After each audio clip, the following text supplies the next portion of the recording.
राधे राधे, जय श्री कृष्णा, जय जय श्री राधे, जय जय सीताराम। मानस पीयूष, रामचरितमानस, दूसरा श्लोक बालकांड का। भवानी शंकरो वंदे श्रद्धा विश्वास रूपिणो, याभ्याम विना न पश्यन्ते सिद्धा स्वांतस्तमीश्वरम। तुलसी बाबा ने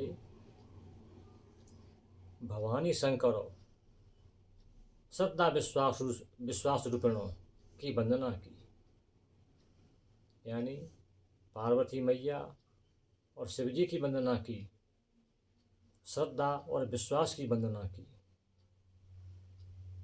जिसके मन में श्रद्धा है, जिसको भगवान पर विश्वास है, वही भगवान को प्राप्त कर सकता है।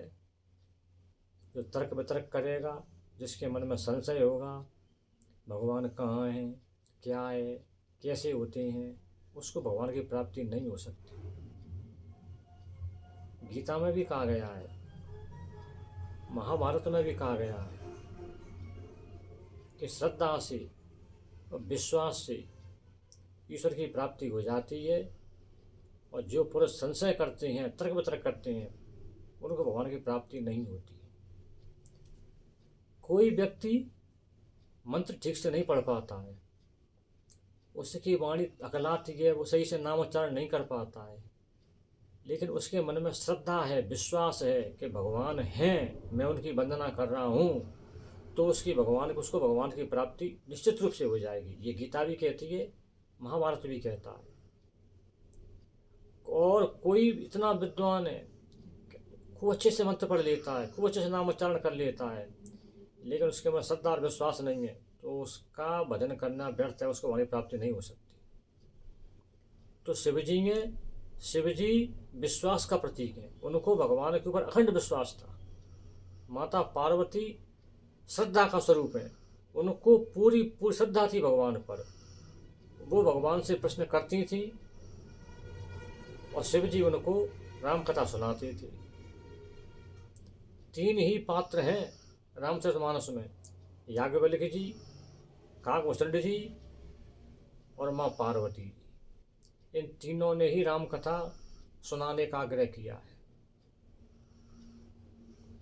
और शिव जी ने राम कथा सुनाई है।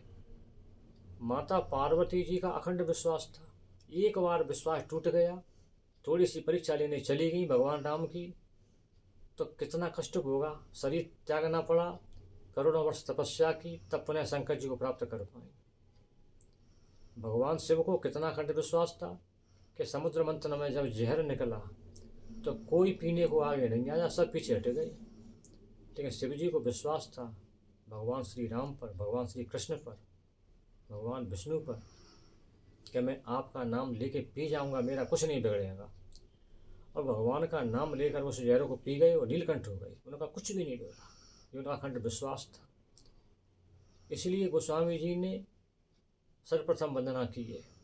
पहले वाणी जी की, विनायक जी की, फिर शंकर जी की है, पार्वती जी की है, कि मुझे मेरे इष्ट में, भगवान राम में अखंड विश्वास चाहिए, अखंड प्रीति चाहिए, अखंड स्नेह चाहिए, श्रद्धा चाहिए, विश्वास चाहिए, तभी मैं रामचरितमानस राम कथा लिख पाऊंगा। अब शब्द आया पश्यन्ति। पश्यन्ति का मतलब क्या है? भगवान अंतर्यामी है, हर जगह हैं, लेकिन आपको दिखाई नहीं देंगे, किसी को दिखाई नहीं देंगे। वो महसूस करना पड़ेगा, अनुभव करना पड़ेगा। संशय को छोड़ के, भ्रम को छोड़ के, कन्फ्यूजन को छोड़ के मानना पड़ेगा कि भगवान हैं। तब भगवान निर्गुण स्वरूप से सगुण रूप में बनकर तुम्हारे सामने प्रकट होंगे, नहीं तो नहीं होंगे। प्रहलाद जी ने माना कि खम्भे में भगवान हैं, तो भगवान थे और प्रकट हुए। वृंदावन जाओ, गोवर्धन जाओ, किसी भी तीर्थ में जाओ, मन में श्रद्धा रखिए, मन में विश्वास रखिए कि वृंदावन के कण कण में भगवान कृष्ण का वास है, गोवर्धन पर्वत के पत्थर पत्थर में भगवान कृष्ण का वास है। तो तुम्हारे मन में श्रद्धा बनी रहेगी, तो तुमको पूजा करने में अच्छा लगेगा, परिक्रमा देने में अच्छा लगेगा, वृंदावन जाने में अच्छा लगेगा। और तुम्हारे मन में संशय होगा, भ्रम होगा कि कहाँ है, जैसे पत्थर हमारे वैसे पत्थर यहाँ पर, जैसा पानी वहाँ वैसा पानी यहाँ, जैसे आदमी वहाँ वैसे आदमी यहाँ। संशय रहेगा तो तुमको जाने कोई फल प्राप्त नहीं होगा और तुमको वास्तविक आनंद की प्राप्ति नहीं हो पाएगी। आत्मा दिखाई नहीं देती किसी को, आत्मा का अनुभव करना पड़ता है, मानना पड़ता है कि आत्मा है। और जब आत्मा है तो वही भगवान का स्वरूप है, वही भगवान श्री राम है, वही भगवान श्री कृष्ण है, वही विष्णु है, वही शिव जी है, वही सब कुछ है। तो इसलिए श्रद्धा और विश्वास से ही भक्ति होती है। बिना विश्वास श्रद्धा के भक्ति नहीं होगी। कई लोग बद्रीनाथ धाम में जाके ये देखते हैं कि यहाँ क्या है, पहाड़ है, कुछ नहीं है। नहीं, पहाड़ नहीं है, वो तीर्थ है। वहाँ के कण कण में नर नारायण का वास है, इसलिए लोग वहाँ जाते हैं। इसलिए उसका शास्त्रीय महत्व है, पौराणिक महत्व है।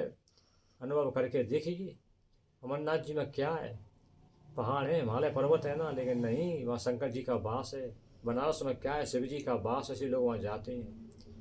इसलिए गोस्वामी जी ने श्रद्धा और विश्वास के रूप में शिव पार्वती की आराधना की है और पसंद शब्द का यूज किया है कि हे प्रभु भोलेनाथ, माँ पार्वती, मेरे मन में इतनी श्रद्धा जगा दीजिए कि भगवान राम को अपना इष्ट मानूं, कभी मेरी श्रद्धा मन से हटे नहीं। इसलिए तब मैं रामचरितमानस लिख पाऊंगा, तब मैं राम कथा लिख पाऊंगा, नहीं तो मैं नहीं लिख पाऊंगा। जय जय सीताराम, जय जय श्री राधे, जय जय श्री कृष्ण। जय श्री कृष्ण, राधे राधे।